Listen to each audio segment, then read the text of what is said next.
Hello dear friends, आप सभी का स्वागत है हमारे इस प्यारे से नए यूट्यूब चैनल बोर्ड तक पे। आशा करते हैं आप सभी बहुत ही अच्छे से होंगे और आप सभी अपना स्टडी मन लगाकर कर रहे होंगे। प्यारे स्टूडेंट, आज की इस क्लास में हम लोग करने वाले हैं क्लास 7th का हिस्ट्री यानी इतिहास का पहला चैप्टर से टॉप 70 इम्पोर्टेंट एमसीक्यू क्वेश्चन, जो आप सभी का फुल यानी एनसीईआरटी पैटर्न पर आधारित है। प्यारे स्टूडेंट, आप कोई भी एग्ज़ाम्स देने वाले हैं और उसमें 7th का हिस्ट्री से क्वेश्चंस पूछे जाते हैं तो आप इस क्लास को अच्छे से ज़रूर देखिएगा, क्योंकि इस क्लास में मैं चैप्टर 1 का जो है ना फुल एनसीईआरटी पैटर्न पर टॉप 70 एमसीक्यू बताने वाला हूं, जो आप सभी के सभी यानी एग्ज़ाम्स के लिए बहुत ही इंपॉर्टेंट है। और ये आपका हिंदी माध्यम में रहेगा, मतलब हिंदी मीडियम में रहेगा। ठीक है, इंग्लिश मीडियम में चाहिए तो आप सभी कमेंट में ज़रूर बताइएगा, मैं आपको इंग्लिश मीडियम पर भी क्लास अपलोड कर दूंगा। ठीक है, तो चलिए प्यारे स्टूडेंट, हम लोग जो है ना क्लास को शुरू करते हैं बिना टाइम को विलंब किए, बिना टाइम को वेस्ट किए। ठीक है, अगर आप सभी चैनल से नए जुड़ रहे हैं तो चैनल को सब्सक्राइब करके बेल आइकन प्रेस कर लेंगे, और वीडियो पसंद आए तो आप सभी क्या करेंगे, लाइक करके अपने दोस्तों में शेयर कर देंगे। ठीक है, चलिए तो हम लोग फटाफट से क्लास को शुरू करते हैं, समय को बिल्कुल भी वेस्ट नहीं करेंगे, फटाफट हम लोग 70 क्वेश्चन को कवर करते हैं। ठीक है, इसी प्रकार आपको सभी चैप्टर का क्वेश्चन मिलेगा, आप लोग जो है ना जरूर हमारे साथ जुड़े रहें। ठीक है, देखिए पहला नंबर क्वेश्चन आपके स्क्रीन में आ चुका है, थोड़ा जूम इन कर लेते हैं। ठीक है, देखिए यहाँ पर देखिए पहला नंबर क्वेश्चन पूछा गया है, इतिहासकार कौन होते हैं? क्या चित्रकार होते हैं, लेखक होते हैं, इतिहास का अध्ययन करने वाले होते हैं, डॉक्टर होते हैं? तो इतिहासकार इतिहास का अध्ययन करने वाले होते हैं। ठीक है, राइट आंसर एक का सी हो जाएगा। चलिए दूसरा नंबर देखिए पूछा गया है, मध्यकाल कब से कब तक माना जाता है? तो आप याद रखिएगा, मध्यकाल जो है ना 700 से 1750 ईस्वी तक माना जाता है। ठीक है, right answer option number A हो जाएगा। ठीक है, चलिए यहाँ तीसरा नंबर देखिए पूछा गया है, मानचित्र बनाने वाले को क्या कहते हैं? तो मानचित्र बनाने वाले को जो कहते हैं ना, आप याद रखिएगा, इसका right answer option number B हो जाएगा, या फिर मानचित्रकार होगा। ठीक है, मानचित्रकार होगा ना मानचित्र बनाने वाले को, right answer option number C हो जाएगा। चलिए यहाँ 4 नंबर देखिए पूछा गया है, कार्टोग्राफर का क्या अर्थ है? देखिए जो कार्टोग्राफर है इसका मतलब क्या होता है? तो याद रखिएगा 4 का बी हो जाएगा, मानचित्रकार होता है। ठीक है, राइट आंसर बी हो जाएगा। चलिए अब हम लोग चलते हैं 5 नंबर क्वेश्चन की तरफ बढ़ते हैं। पूछा गया है देखिए, 1154 यानी ईस्वी में भारत का नक्शा किसने बनाया था? देखिए 1154 ईस्वी में जो भारत का नक्शा बनाए थे, कौन बनाए थे? 4 ऑप्शन आपके सामने में है, इब्न बतूता, अल इदरीसी, मिनहाज सिराज, या फिर जो है जियाउद्दीन बर्नी। किसने बनाए थे? तो याद रखिएगा इसका राइट आंसर 5 का जो है ना ऑप्शन नंबर बी हो जाएगा, अल इदरीसी। अल इदरीसी ने क्या किया था? भारत का नक्शा बनाए थे। कब? 1154 ईस्वी में। ठीक है, चलिए अब हम लोग बढ़ते हैं यहाँ पर 6 नंबर। पूछा गया अल इदरीसी किस देश से थे? तो याद रखिएगा प्यारे स्टूडेंट, अल इदरीसी जो है ना वो स्पेन देश से थे। ठीक है, राइट आंसर बी हो जाएगा। चलिए 7 नंबर क्वेश्चन की तरफ बढ़ते हैं। पूछा गया है, भारत का एक प्रसिद्ध इतिहासकार कौन था? तो भारत का एक प्रसिद्ध इतिहासकार की बात करें तो मिनहाज ए सिराज थे। ठीक है, राइट आंसर 7 का बी हो जाएगा। चलिए अब हम लोग बढ़ते हैं 8 नंबर क्वेश्चन की तरफ। 8 नंबर क्वेश्चन पूछा गया है, तबकात ए नासिरी किसने लिखी? देखिए जो तबकात ए नासिरी लिखी तो वो किसने? तो आप याद रखिएगा मिनहाज ए सिराज ने लिखी है। ठीक है, राइट आंसर सी हो जाएगा। 9 नंबर देखिए पूछा गया है, मध्यकालीन इतिहास के स्रोत क्या है? जो मध्यकालीन इतिहास के स्रोत है वो क्या है? तो वो इमारतें हैं। ठीक है, इसका राइट आंसर भी हो जाएगा। मध्यकालीन पूछा है ना, तो मध्यकालीन में तो सिक्के भी आते हैं, इमारतें भी आते हैं और पांडुलिपि भी आते हैं। सो राइट आंसर डी होगा, सॉरी बी नहीं होगा। ठीक है, आप ध्यान रखिएगा, मध्यकालीन इतिहास के स्रोत में यानी कि स्रोत में आता है तो कौन आता है? तो याद रखिएगा इसका राइट आंसर डी होगा, सिक्के, इमारतें, पांडुलिपियाँ सभी। ठीक है, चलिए अब हम लोग बढ़ते हैं यहाँ पर 10 नंबर क्वेश्चन। पीडीएफ चाहिए, टेलीग्राम चैनल ज्वाइन कर लीजिएगा, लिंक डिस्क्रिप्शन बॉक्स में दिया हुआ है। पांडुलिपि किस पर लिखी जाती थी? तो याद रखिएगा पांडुलिपि तारपत्र या भोजपत्र पर लिखे जाते थे। ठीक है, और अभिलेख किस पर लिखे जाते थे? तो पत्थर पर लिखे जाते थे। ठीक है, पत्थर पर लिखे जाते थे अभिलेख। और अभिलेख किसे कहते हैं? तो पत्थर पर लिखा लेख को ही अभिलेख कहते हैं। ठीक है, 11 नंबर देखिए, मनुस्क्रिप्ट का हिंदी अर्थ क्या होता है? देखिए जो मनुस्क्रिप्ट है उसका हिंदी में अर्थ होता है तो वो क्या होता है? तो याद रखिएगा हस्तलिखित पुस्तक होता है। ठीक है, राइट आंसर 11 का बी हो जाएगा। 12 नंबर देखिए पूछा गया है,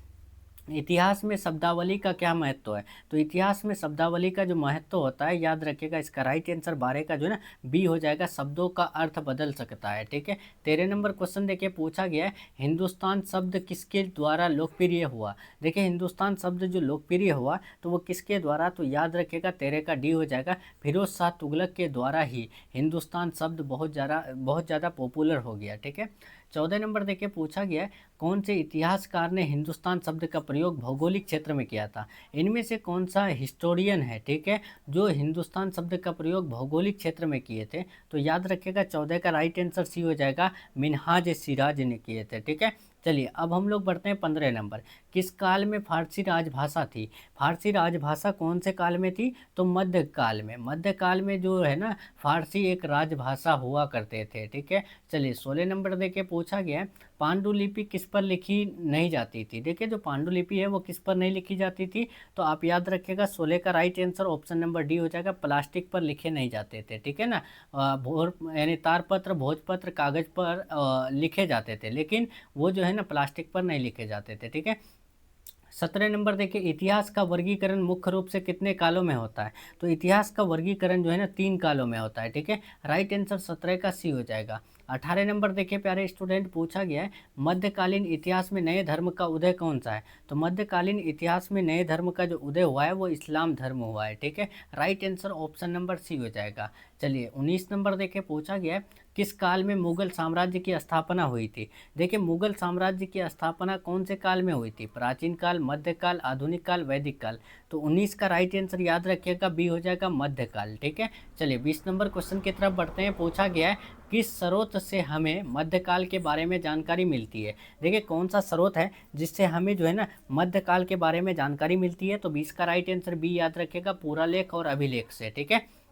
21 नंबर देखिए पूछा गया है इब्न बतूता कहाँ से आया था? देखिए इब्न बतूता जो आए थे वो कहाँ से? तो याद रखिएगा मोरक्को से आए थे, ठीक है। राइट आंसर बी हो जाएगा। चलिए अब हम लोग बढ़ते हैं 22 नंबर क्वेश्चन। पूछा गया है इब्न बतूता ने भारत की यात्रा कब किए थे?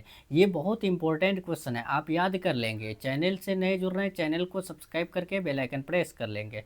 इब्न बतूता ने भारत की यात्रा जो किए थे वो कब? तो याद रखिएगा 1333 ईस्वी में, ठीक है। 22 का बी बिल्कुल राइट हो जाएगा। चलिए 33 देखिए 23 नंबर पूछा गया मध्यकाल में सबसे महत्वपूर्ण यात्री कौन था? तो मध्यकाल में जो सबसे महत्वपूर्ण यात्री थे वो इब्न बतूता थे, ठीक है। 23 का बी बिल्कुल राइट हो जाएगा। 24 नंबर देखिए प्यारे स्टूडेंट पूछा गया है देखिए कि अमीर खुसरो किसके दरबार से जुड़े थे? अमीर खुसरो जो जुड़े थे वो किसके दरबार से जुड़े थे? तो याद रखिएगा अलाउद्दीन खिलजी से जुड़े थे, ठीक है। 25 नंबर देखिए पूछा गया है किसने तारीख ए फिरोज शाही लिखी? देखिए तारीख ए फिरोज शाही जो लिखे तो किसने? तो याद रखिएगा जियाउद्दीन बर्नी ने, ठीक है। राइट आंसर यहाँ पर 25 का ए हो जाएगा। 26 देखिए जियाउद्दीन बर्नी किसके दरबारी इतिहासकार थे? तो देखिए जियाउद्दीन बर्नी जो थे ना वो फिरोज शाह तुगलक के दरबारी इतिहासकार थे, ठीक है। चलिए अब हम लोग देखते हैं यहाँ 27 नंबर पूछा गया तारीख का अर्थ क्या होता है? तो तारीख का अर्थ जो होता है ना याद रखिएगा 27 का बी हो जाएगा, इतिहास होता है, ठीक है। 28 बढ़ते हैं। 28 नंबर हमें पूछा गया है कि किस भाषा में अधिकांश मध्यकालीन किताब लिखी गई है? देखिए मध्यकालीन में किताब जो लिखे गए थे तो वो कौन सा भाषा में? तो 28 का याद रखिएगा, राइट आंसर बी हो जाएगा, फारसी भाषा में, ठीक है। 29 नंबर क्वेश्चन की तरफ बढ़ते हैं। पूछा गया है भारतीय उपमहाद्वीप को हिंदुस्तान किसने कहा? तो देखिए भारतीय उपमहाद्वीप को जो यानी हिंदुस्तान कहे थे तो वो अमीर खुसरो ने कहे थे, ठीक है। राइट आंसर यहाँ पर इसका डी बिल्कुल राइट हो जाएगा। 30 नंबर देखिए मध्यकाल में कौन कौन सी भाषाएं बोली जाती थी? तो फारसी, अरबी, हिंदी सभी बोली जाती थी। 30 का डी हो जाएगा। 31 नंबर क्वेश्चन देखिए इनक्रिप्शन का अर्थ होता है। देखिए जो इनक्रिप्शन शब्द है इसका मतलब क्या होता है आपको बताना है। तो याद रखिएगा इसका राइट आंसर जो हो जाएगा 31 का ऑप्शन नंबर बी हो जाएगा, अभिलेख, ठीक है। चलिए 32 नंबर क्वेश्चन की तरफ बढ़ते हैं। पूछा गया है मध्यकाल में मुख्य रूप से कौन से धर्म प्रचलित थे? तो मध्यकाल में मुख्य रूप से जो धर्म प्रचलित थे याद रखिएगा इसका राइट आंसर 32 का जो है ना ऑप्शन नंबर बी हो जाएगा, इस्लाम और हिंदू धर्म। 33 देखिए 13वीं शताब्दी में भारत पर किसका शासन था? तो 13वीं शताब्दी में भारत पर जो शासन था वो यानी कि दिल्ली सल्तनत का था, ठीक है। 34 नंबर क्वेश्चन देखिए पूछा गया यहाँ पर सल्तनत का अर्थ क्या होता है? तो सल्तनत का मतलब होता है राज्य, ठीक है। इसका राइट आंसर ए होगा। 35 नंबर देखिए एक एक क्वेश्चन याद करेंगे। मध्यकाल में कौन सा व्यापारिक रास्ता प्रसिद्ध था? तो रेशम मार्ग बहुत ज़्यादा प्रसिद्ध थे, ठीक है।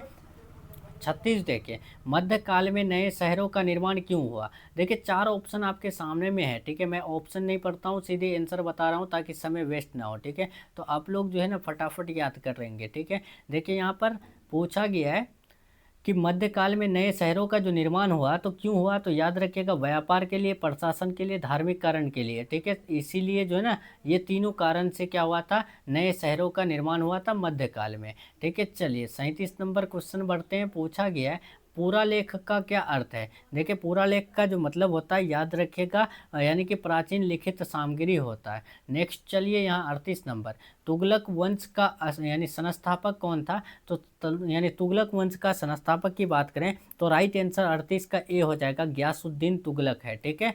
नेक्स्ट चलते हैं यहाँ पर 39 नंबर पूछा गया मध्यकाल में सिक्कों से क्या जानकारी मिली थी? तो याद रखिएगा मध्यकाल में जो सिक्के मिले थे उनसे जानकारी राजा का नाम मिला था, शासनकाल मिला था, आर्थिक स्थिति मिला था। राइट आंसर डी हो जाएगा सभी, ठीक है। 40 नंबर देखिए पूछा गया है मध्यकाल के नक्शे अधिकतर किसके लिए बनाए जाते थे? तो मध्यकाल के नक्शे अधिकतर जो बनाए जाते थे याद रखिएगा 40 का राइट आंसर बी हो जाएगा, शासक के लिए बनाए जाते थे।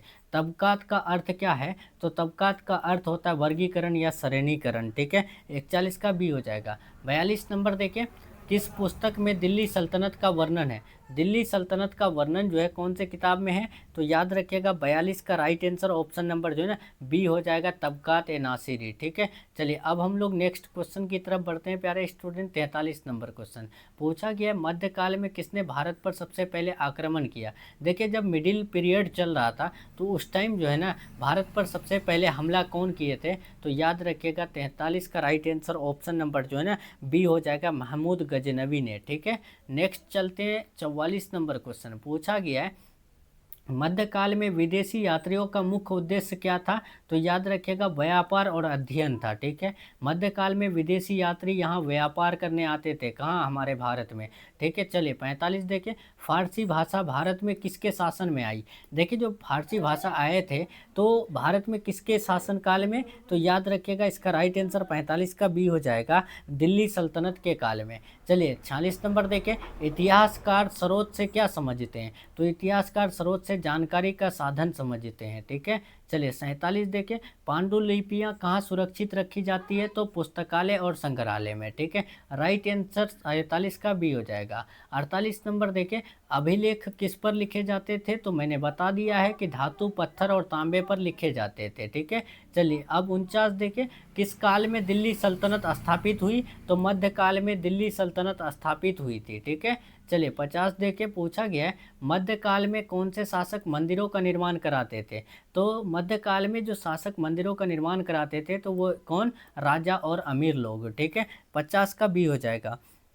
चलिए 51 देखिए पूछा गया हस्तलिखित का अर्थ होता है, तो हस्त मतलब होता है हाथ, लिखित मतलब लिखा हुआ, तो हाथ से लिखी गई पुस्तक ही क्या कहलाता है? यानी हस्तलिखित, ठीक है। 52 नंबर देखिए सिक्कों से किस काल का पता चलता है? तो सिक्कों से मध्यकाल का पता चलता है। और सिक्कों का अध्ययन क्या कहलाता है? तो नुमिस्मेटिक्स कहलाता है, ठीक है। ये भी आप याद रखिएगा। चलिए तो नेक्स्ट क्वेश्चन की तरफ बढ़ते हैं हम लोग। 53 नंबर पूछा गया है अमीर खुसरो कौन थे? तो अमीर खुसरो कवि और संगीतकार थे, ठीक है। राइट आंसर भी हो जाएगा। 54 देखिए मध्यकाल जो मिडिल पीरियड है उसमें प्रशासन की भाषा कौन सी थी? तो मिडिल पीरियड में जो प्रशासन लोग थे ना तो उनकी भाषा फारसी थी, ठीक है। राइट आंसर भी हो जाएगा। चलिए 55 नंबर देखिए पूछा गया है सल्तनत किसे कहा जाता है? तो सल्तनत यानी राजा का क्षेत्र को कहा जाता है या फिर राज्य को कहा जाता है, ठीक है ना। चलिए अब हम लोग 56 नंबर क्वेश्चन देखते हैं। पूछा गया है अभिलेख आमतौर पर किस उद्देश्य से लिखे जाते थे? तो सूचना और आदेश के उद्देश्य पर लिखे जाते थे अभिलेख, ठीक है। 57 देखिए मध्यकाल के इतिहास में सबसे ज़्यादा परिवर्तन किस में आया? तो मध्यकाल के इतिहास जब मिडिल पीरियड में हिस्ट्री चल रहा था तो मिडिल पीरियड के हिस्ट्री में सबसे ज़्यादा जो बदलाव आया था वो राजनीति और धर्म में बदलाव आया था, ठीक है। 57 का सी हो जाएगा। 58 देखिए मिडिल पीरियड में कौन सा धर्म भारत में आया था? तो इस्लाम धर्म भारत में आया था, ठीक है। राइट आंसर 58 का बी हो जाएगा।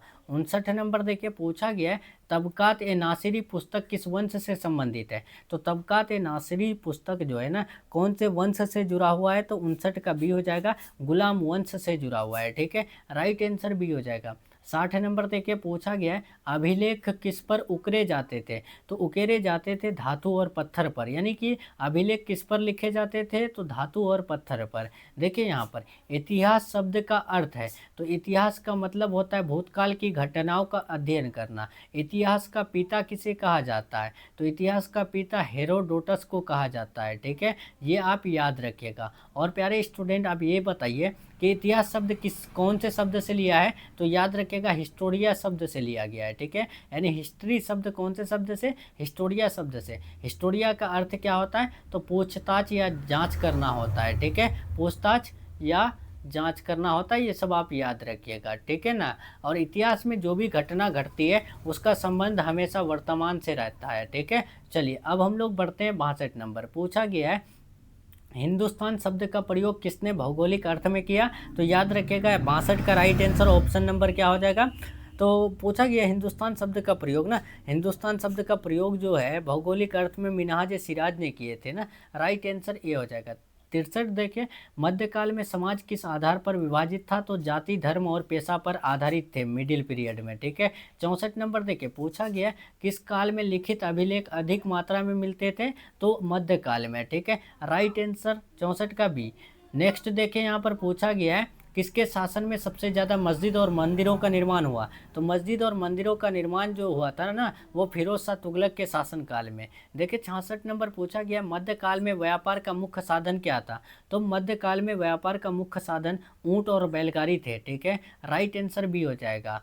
नेक्स्ट चलिए यहाँ 67 नंबर पूछा गया फारसी भाषा भारत में कैसे आई, तो आक्रमणकारियों और शासकों से जो है ना क्या हुआ था, फारसी भाषा हमारे भारत में आ गई थी, ठीक है। 68 नंबर देके पूछा गया किस स्रोत से तत्कालीन समाज की स्थिति का पता चलता है, कौन सा स्रोत है जिससे तत्कालीन समाज के बारे में पता चलता है, तो याद रखिएगा अभिलेख से, ठीक है, 68 का राइट आंसर ये हो जाएगा। चलिए 69 देखिए मध्यकाल में शिक्षा कहाँ दी जाती थी, देखिए जो मिडिल पीरियड चल रहा था, मिडिल पीरियड कब से कब तक चला था, तो 700 से लेके 1750 ईस्वी तक, ठीक है, यानी कि 1750 ईस्वी तक। बीसी का मतलब होता है बिफोर क्राइस्ट, जिसको इंग्लिश हिंदी में कहते हैं ईसा पूर्व, ठीक है। तो 700 से 1750 ईस्वी तक मध्यकाल चला था, मिडिल पीरियड चला था, उस समय जो है शिक्षा दी जाती थी मदरसे और पाठशाला में, ठीक है। चलिए 70 देखेंगे आज का लास्ट क्वेश्चन 7th का हिस्ट्री का पहला चैप्टर का, ठीक है। देखिए प्यारे स्टूडेंट इस चैप्टर से जितना भी क्वेश्चन मैंने आपको बताया इससे बाहर आपके कोई भी एग्जाम्स में नहीं पूछेंगे, ठीक है, तो बस इस क्वेश्चन को अच्छे से याद कर लेंगे, ठीक है। अगर याद ना हो तो दोबारा देख लेंगे, कोई भी क्वेश्चन में डाउट रहे तो कमेंट बॉक्स में जरूर बताएंगे, ठीक है। चलिए यहाँ देखेंगे पूछा गया मध्य काल के इतिहास में पढ़ने का मुख्य उद्देश्य क्या है, तो भूतकाल की समझ और वर्तमान का विश्लेषण, ठीक है, राइट आंसर 70 का सी हो जाएगा। तो चलिए प्यारे स्टूडेंट यहाँ 7th का हिस्ट्री का पहला चैप्टर का क्लास कंप्लीट हो रहा है, इधर चैप्टर 2 है जिसको हम लोग कल कंप्लीट करेंगे, ठीक है। तो अगर आप सभी चैनल से नहीं जुड़ रहे हैं चैनल को सब्सक्राइब कर लेंगे, वीडियो पसंद आए तो क्या करेंगे, वीडियो को लाइक करके आप सभी जो है ना शेयर कर देंगे, ठीक है। ज्योग्राफी का क्लास कल होगी तो आप सभी कल जो है ज्योग्राफी का क्लास जरूर ज्वाइन कीजिएगा, ठीक है। मिलते हैं हम लोग नेक्स्ट क्लास में नेक्स्ट टॉपिक के साथ, तब तक के लिए आप सभी अपना ख्याल रखें, अपना स्टडी जारी रखिए, take care, thanks for watching.